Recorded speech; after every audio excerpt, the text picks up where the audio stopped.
दात काढतायत आणि त्याच्यामध्ये जातीवाद करून भांडण लावायचा प्रयत्न करतायत।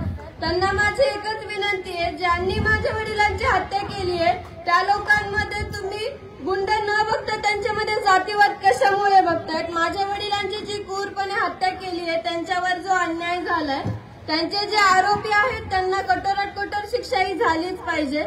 आणि आज सर्व समाज एकत्र येऊन जी गुन्हेगारी आहे ती बंद करण्याकडे कुठेतरी आपण जातोय, पण हे जे आरोपींचे लोक आहेत ते कुठेतरी जातीवाद करून त्यांना समर्थन देत आहेत। जे समर्थन देत आहेत त्यांनी निश्चितच त्यांना समर्थन द्यावे, पण त्यांच्यामध्ये कुठे जातीवाद आणू नये इतकंच मला वाटतं। आणि ज्यांनी माझ्या वडिलांची हत्या केली, जे आरोपी आज आहेत पोलिसांच्या ताब्यात, त्यांनी त्यांच्यावर कठोर कारवाई करावी एवढीच माझी विनंती आहे।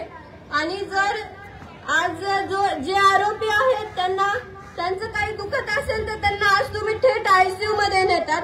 जे तुम्हाला हा विचार का आला नाही? ज्यावेळेस माझ्या वडिलांचे हाल करून मारले त्यांना किती वेदना झाल्या असतील, त्यांना तुम्ही कधी दवाखान्यात म्हणून नेलं नाही, तर त्यांना थोडं मारून तुम्ही जर सोडून दिलं असतं तर आम्ही त्यांना नुसतं आम्हाला ते पाहण्यासाठी झाले असते। जर आज तुम्ही तुमचं थोडं दुखायला तर आयसीयू मध्ये त्यांना नेताय, माझ्या वडिलांचे किती हाल झाले असतील।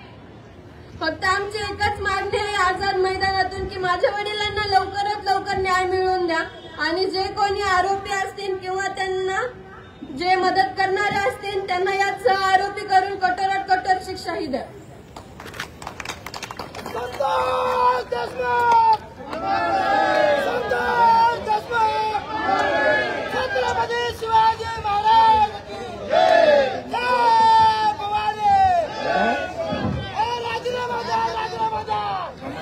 हॅलो, राष्ट्रगीताने सांगतो होणार आहे, कुठल्याही बांधवांनी हलू नये। भोसले साहेब, राष्ट्रगीत आपण चालू करत आहोत त्याच्या अगोदर इथे जमलेल्या तमाम हिंदू, मुस्लिम, सिख, इसाई जे असतील, आपले दलित बांधव आहेत, मराठा क्रांती मोर्चाचे पदाधिकारी आहेत, सर्व पक्षीय इथे पदाधिकारी आलेले आहेत, नेते येऊन गेले आहेत। सर्वांचे मेन म्हणजे इथे जे आपले आयोजक आहेत त्या सर्वांचे